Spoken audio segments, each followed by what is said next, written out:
Hello friends, मेरा नाम कृतिका है। अभी फ़िलहाल मैं दिल्ली गवर्नमेंट में एक प्राइमरी टीचर हूँ। इससे पहले मैं केंद्रीय विद्यालय में प्राइमरी टीचर थी। देखिए फ्रेंड्स, अभी आपके इंटरव्यू होने वाले हैं, कुछ ही टाइम में लिस्ट आ जाएगी, आपके इंटरव्यू हो जाएंगे। उसके बाद आप केंद्रीय विद्यालय के स्कूल्स में चले जाएंगे। तो बहुत सारे ऐसे कमेंट्स थे कि मैम हम हमेशा मतलब केंद्रीय विद्यालय में जब हमारी पोस्टिंग होगी तो क्या हमें होम टाउन मिलेगा? क्या हम मतलब हमें जो है हमें घर के पास स्कूल मिल जाएगा या फिर हमें बाहर स्कूल मिलेगा? तो क्या हमें लाइफ टाइम ही कहीं बाहर रहना पड़ेगा? क्या हम कभी वापस अपने होम टाउन आ पाएंगे? ट्रांसफ़र का क्या रहेगा? कैसे ट्रांसफ़र होगा? कब होगा? तो ना, आई थिंक मुझे ऐसा लगता है मेल्स के लिए तो बहुत थोड़ा इजी ही है, वो जाके जॉब कर सकते हैं। बट फीमेल्स के लिए, क्योंकि टीचिंग में ना टीचर्स में बहुत ज़्यादा फीमेल कैंडिडेट्स होती हैं, ठीक है। तो उनके लिए, क्योंकि मैं भी अब दिल्ली से केरल गई थी, मेरा फर्स्ट पोस्टिंग जब मेरी केरल में हुई थी, तो ना उनके लिए थोड़ा सा डिफिकल्ट हो जाता है, थोड़ा सा। तो आई मतलब मुझे ऐसा लगता है कि आपको मैंने बहुत सारे कमेंट्स भी ऐसे पढ़े और मुझे भी ऐसा लगता है कि आपको पता होना ही चाहिए कि आपका ट्रांसफ़र कब हो जाएगा, कब मतलब कैसे होगा, के मतलब केंद्रीय विद्यालय में रहते हुए, और कितने टाइम बाद आप अपने होम टाउन आ जाएंगे। देखिए फ्रेंड्स, केवी जो स्कूल्स हैं ना, वहाँ पे ना आपका ट्रांसफ़र कहीं मतलब आपकी पोस्टिंग कहीं पर भी हो। पहली बात तो ये है, जब आपकी पहली पोस्टिंग होगी ना, जब आपकी लिस्ट आ जाएगी, अभी फिर आपका इंटरव्यू होंगे और उसके बाद जब आपकी फाइनल लिस्ट आएगी, उसके बाद मतलब ये आप ये कह लीजिए कि कोई मतलब चांस नहीं है कि आपको आपके घर के पास स्कूल मिलेगा। मतलब ये बहुत 0.001% कह लीजिए, बहुत ही मतलब बहुत ही लो चांसेस हैं कि आपको आपके घर के पास कहीं स्कूल मिलेगा।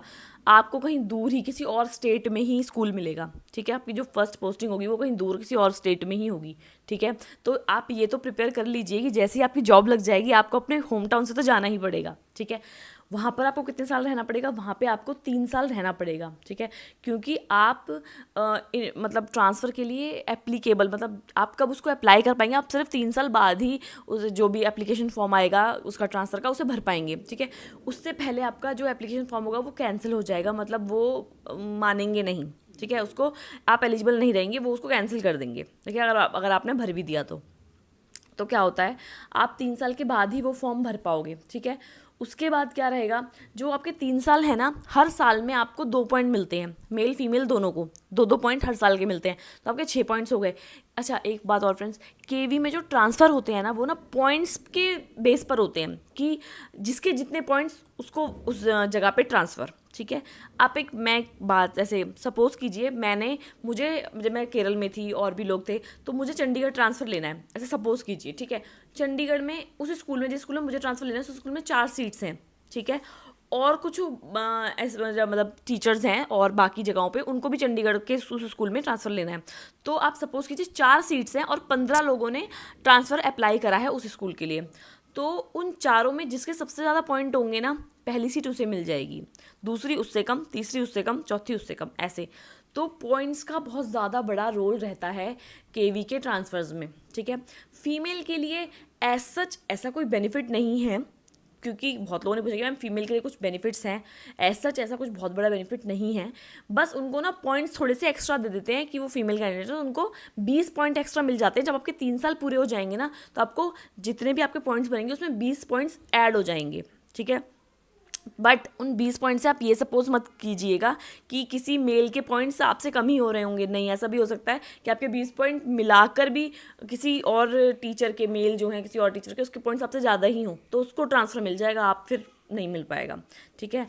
तो ये जो पॉइंट्स है ना, इसमें ना 8-10 ऐसे, मतलब ये जो पॉइंट्स कैसे मिलते हैं, इसमें ना 8-10 कैटेगरीज हैं कि इसको इतने पॉइंट मिलते हैं, इसको इतने पॉइंट मिलते हैं। जैसे कि मैं आपको एक एग्जांपल दे देती हूँ कि अगर मान लो स्पाउस केस है, आपका जो स्पाउस है, आप केवी में काम कर रहे हैं और आपका स्पाउस अगर सेंट्रल गवर्नमेंट में है कहीं पर, तो आपको 40 पॉइंट मिल जाएंगे, ठीक है। स्टेट गवर्नमेंट में है तो आपको 30 पॉइंट मिल जाएंगे।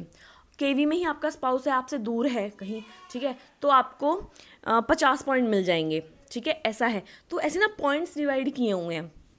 मैं इसी वीडियो में वो सारे पॉइंट्स नहीं बता पाऊँगी, क्योंकि वो क्या होगा ना, वीडियो बहुत ज़्यादा लंबा हो जाएगा।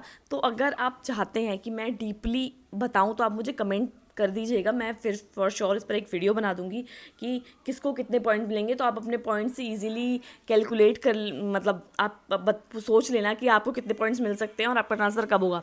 तो ना ऐसा मतलब अकॉर्डिंग टू मी मतलब बहुत सारे, क्योंकि अभी तो फ्रेंड्स फ़िलहाल ना जॉब नहीं है, ठीक है। तो जब हमारे पास जॉब नहीं होती ना, तो हम बहुत सारे एग्ज़ाम्स की तैयारी करते हैं। जैसे कि मैं भी, जब मेरे पास कोई जॉब नहीं थी, जब मतलब मैंने अपना JBT कर लिया था और सीटेट क्वालिफाई कर लिया था, तो मैं ना दिल्ली के टीचिंग एग्ज़ाम की भी तैयारी कर रही थी। और मतलब जैसे ज़्यादा इधर उधर पर्टिकुलर किसी स्टेट का तो नहीं, पर केवी तो सेंट्रल लेवल पे होता है, तो केवी का तैयारी की मैंने, आर्मी की तैयारी की और DSSB की भी तैयारी कर रही थी। पर लकीली क्या हुआ, पहले आर्मी आया तो मेरा मतलब वहाँ सिलेक्शन हो गया था, बट मैं नहीं गई वहाँ पर, ठीक है, क्योंकि वो 3 साल के लिए आपको ऐसा कॉन्ट्रैक्ट पर रखते हैं। जिन्होंने भी आर्मी का एग्ज़ाम दिया होगा, जिनको थोड़ा पता होगा, तो ऐसा है वहाँ पर। उसके बाद जब केवी का हुआ, तो वहाँ पर वो स्टार्टिंग से ही आपको एक परमानेंट जॉब होती है केवी में आपकी, सेंट्रल गवर्नमेंट की।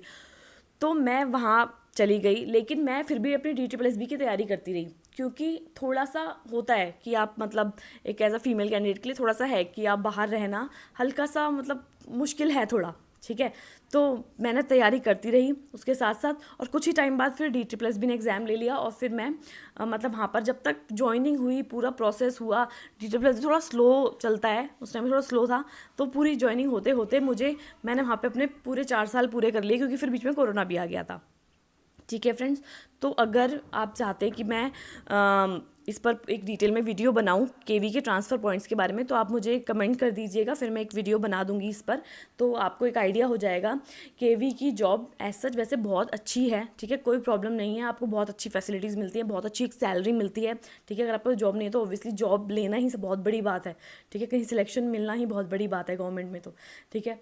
तो आप बिल्कुल पूरे अच्छे से तैयारी कीजिए, प्रिपरेशन कीजिए। बट अगर आप बाहर ही, मतलब ये आपके ऊपर भी डिपेंड करता है कि अगर आप बाहर ही आपको थोड़ा पसंद है, थोड़ा, क्योंकि थोड़े टाइम तो आपको बाहर रहना ही पड़ेगा, ठीक है, 3 साल, उससे ज़्यादा भी हो सकता है। क्योंकि ना आपने सुना होगा हार्ड स्टेशन का ना केवीज में बहुत रोल रहता है। हार्ड स्टेशन एक नॉर्थ ईस्ट रीजन के स्टेशन, ठीक है। अगर आप मतलब खुशकिस्मत कहूँगी मैं आपको, अगर आपकी सिलेक्शन लिस्ट में आपका नाम नॉर्थ ईस्ट रीजन में आए, तो आप अपने आप को लकी ही मानना, क्योंकि वहाँ पर आप ये सोचना कि 3 साल पूरे करते ही आप अपने घर पहुँच जाओगे, ठीक है, आपको अपने घर के आसपास स्कूल मिल जाएगा, क्योंकि वो हार्ड स्टेशन है। हार्ड स्टेशन जैसे ही आप 3 साल कंप्लीट कर लोगे ना, आपको 60 पॉइंट मिलते हैं, 60 पॉइंट्स, और वो मतलब बहुत ही अच्छे होते हैं, ठीक है। फिर तो मतलब बहुत ही मतलब कोई मतलब चांस मैं कहूँगी नहीं होगा कि आप अपने होम टाउन ना आ पाओ, ठीक है। तो बहुत अच्छा ही हो गया, आपको फर्स्ट पोस्टिंग में आपको हार्ड स्टेशन मिल गया, या फिर नॉर्थ ईस्ट का कोई रीजन मिल गया, नॉर्थ ईस्ट। मुझे केरल मिला था, कोची, जो कि ना तो कोई हार्ड स्टेशन था, ना ही नॉर्थ ईस्ट का रीजन था, ठीक है। मैंने वहाँ से रिज़ाइन कर दिया, मैं तो दिल्ली ज्वाइन कर लिया। लेकिन मेरे जो वहाँ फ्रेंड्स थे, उन्होंने जब ट्रांसफ़र भरा, वो कोई भी होम टाउन अपने नहीं जा पाए, ठीक है, उनको अलग अलग स्टेट ही मिला। तो ये बहुत ज़्यादा पॉसिबल चांसेस हैं कि जो हार्ड स्टेशन है ना, वो अगर आप फर्स्ट आपको मिल गया तो बहुत अच्छा है, लेकिन अगर आपको हार्ड स्टेशन नहीं मिला, तो ट्रांसफ़र होने के बाद भी आप ना बिल्कुल अपने होम टाउन नहीं जा पाओगे, थोड़ा दूर ही आपको अपना जो कोई भी है स्कूल वो मिलेगा, ठीक है फ्रेंड्स। तो अगर आप चाहते हैं इस पर डिटेल वीडियो, तो आप मुझे कमेंट कर दीजिएगा, और अपने प्रिपरेशन करते रहिए अच्छे से इंटरव्यू की, और लगे रहिए, और आई होप आपका सिलेक्शन ज़रूर होगा। All the best.